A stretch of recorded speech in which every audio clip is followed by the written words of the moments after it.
Just MP అయిన 2వ నెల.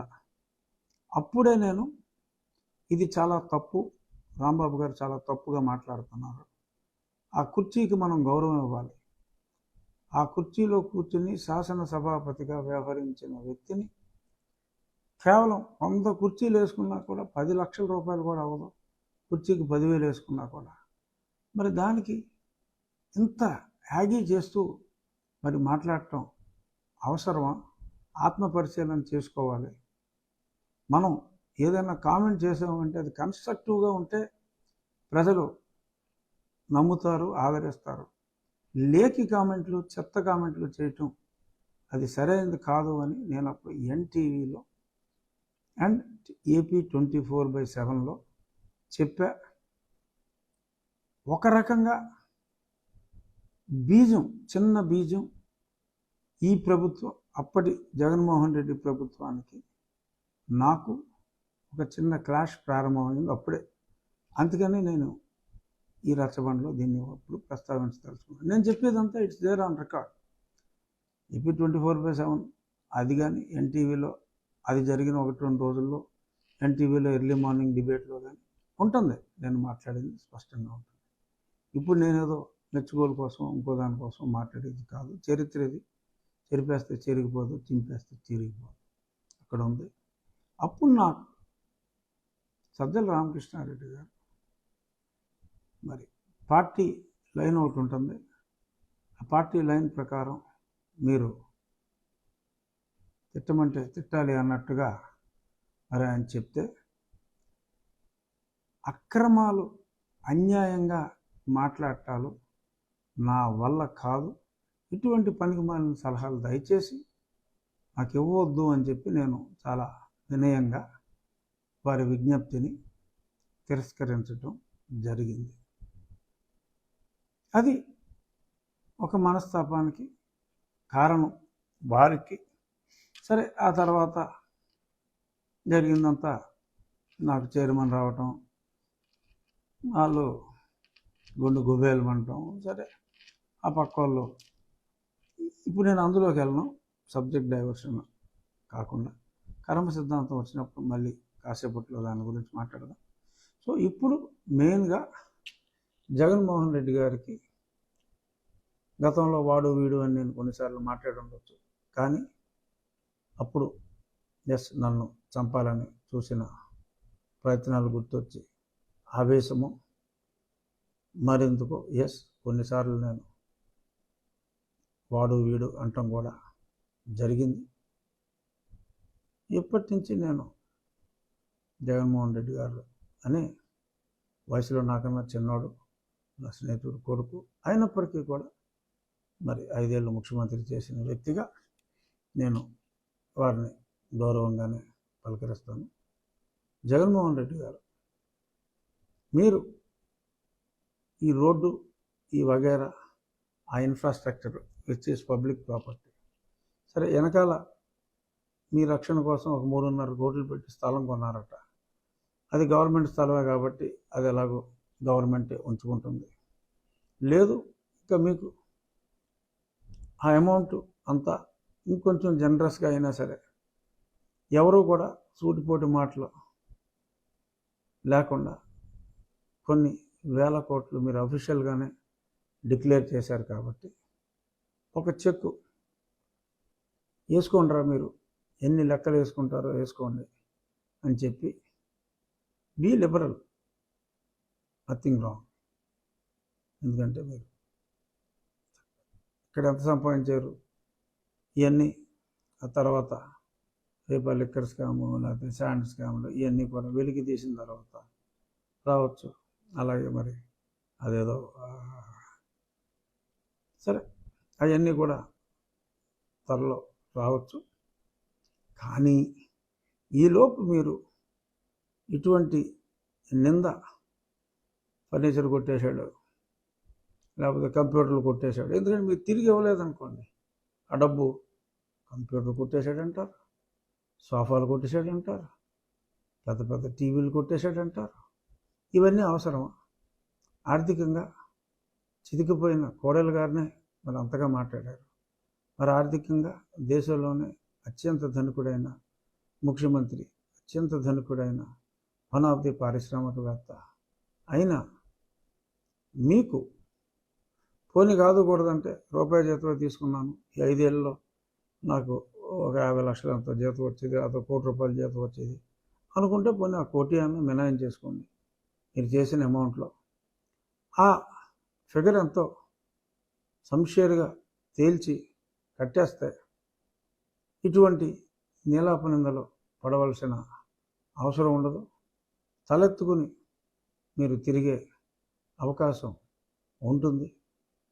పోత పోత మనం డబ్బులు పట్టుకెళ్ళే వాళ్ళం కాదు. ఇవాళ ఉంటుంది రేపు పోతుంది పదవి, ఇవాళ ఉంటుంది రేపు పోతుంది డబ్బు. ఏది శాశ్వతం కాదు, మనమే శాశ్వతం కాదు. సో కాబట్టి కీర్తి మటుకు శాశ్వతం. ఆ శాశ్వతమైన కీర్తి కోసం మీకు ఇప్పుడు భగవంతుడు ఒక అవకాశం ఇచ్చాడు. అది జీసస్ ఇచ్చాడు అనుకోండి, మా దేవుని ఇచ్చాడు అనుకోండి, ఎవరైనా అనుకోండి, మీకు ఒక అవకాశం ఇచ్చాడు. సంషేర్గా వేయండి, లెక్కలు తీసుకోండి అని మీకు ఒక చెక్కు ప్రభుత్వానికి రాసి ఇచ్చే విధంగా మీకు అవకాశం వచ్చింది. ఇది మిగిలిన తర్వాత రోజుల్లో కూడా ఎవరో పర్మనెంట్ కాదు, వాళ్ళు కూడా ఇదే సిద్ధాంతాన్ని ఫాలో అవటానికి ఉంటుంది అని చెప్పి నా స్నేహితుని కుమారుడుగా, మాజీ ముఖ్యమంత్రి వర్యులుగా ఇది మీకు నా సలహా అనుకోండి, సూచన అనుకోండి, మరేదైనా అనుకోండి. ఏమనుకున్నా మటుకు ఆ డబ్బులు మటుకు కట్టేయండి. తర్వాత ఇంకొక కర్మ గురించి మనం మాట్లాడుకోవాలి అంటే, మరి ఏదైతే మీరు అవతల వాళ్ళకి జరగాలి అని కోరుకున్నారో అది ఇమీడియట్గా తిరిగి వచ్చేయటం అనేది ప్రస్తుతం మనం కళ్ళారా చూస్తున్న సంగతి. మీరు ప్రతిపక్ష హోదా కూడా చంద్రబాబు నాయుడు గారికి అరాకొర 23 స్థానాలు ఆయనకు వస్తాయి పాపం. ఆ 23 నుంచి కూడా ఒక 6 తీసేసి మరి 17కి తగ్గించగలిగితే ఆయనకి ప్రతిపక్ష నాయకుడు హోదా కూడా ఉండదు అనే ఒక సంకల్పంతో ఒక 4-5 లాగారు. ఆక్రమణ లాగలేకపోయారు. సరే, మీకు లాగుండేవారేమో.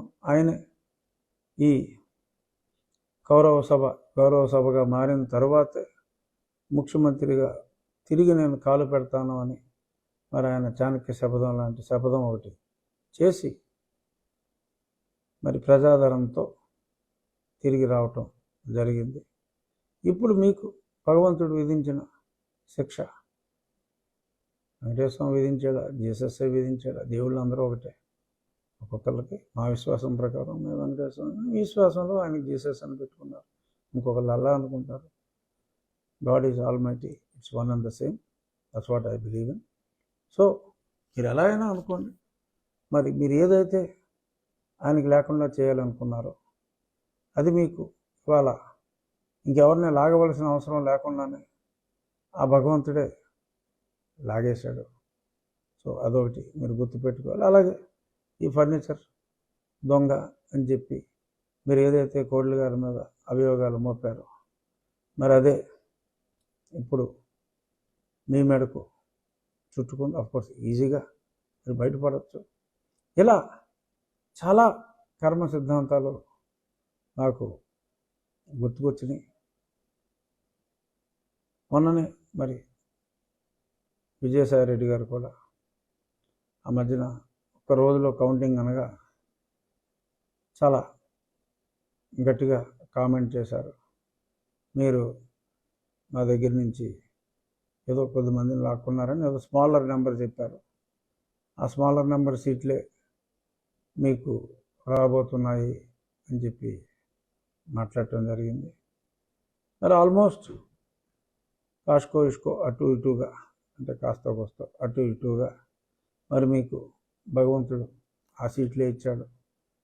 మరి పెద్దిరెడ్డి గారు చంద్రబాబు నాయుడు గారిని ఓడించేస్తాం అని మరి ఆయన ఒక 20,000 ఓట్లు చేర్చారట తమిళనాడు వాళ్ళని.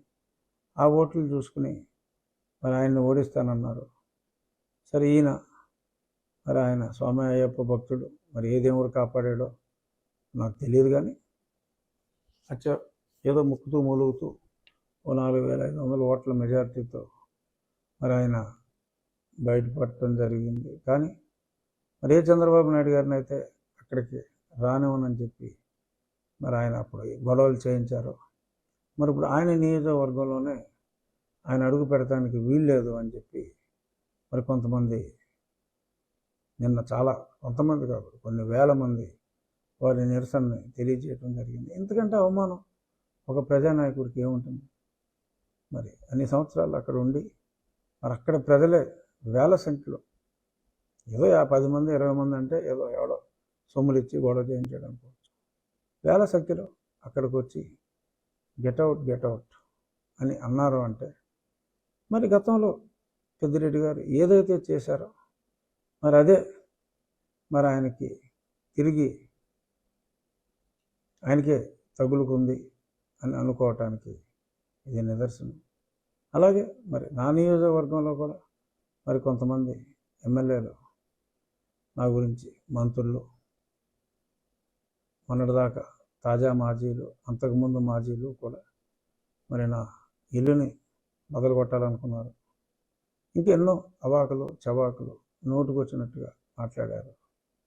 అతి దారుణంగా మరి వాళ్ళందరూ కూడా ఓడిపోయి ఇవాళ సమాజంలో 70,000 ఒకరు, 72,000 ఒకడు మరి అక్కడ అతి దారుణంగా తేడాల్లో ఓడిపోయి మరి తలెత్తుకోవడానికి వీల్లేని పరిస్థితుల్లోకి నెట్టేశారు. ఎవడైతే ఎక్కువ మాట్లాడాడో, ఎవడైతే తన పరిధి దాటి ఎక్కువ మాటలు మాట్లాడారో వాళ్ళందరికీ కూడా ఇది భగవంతుడు విధించిన శిక్ష, ప్రజలు విధించిన శిక్ష. For more videos like this, subscribe Big TV channel.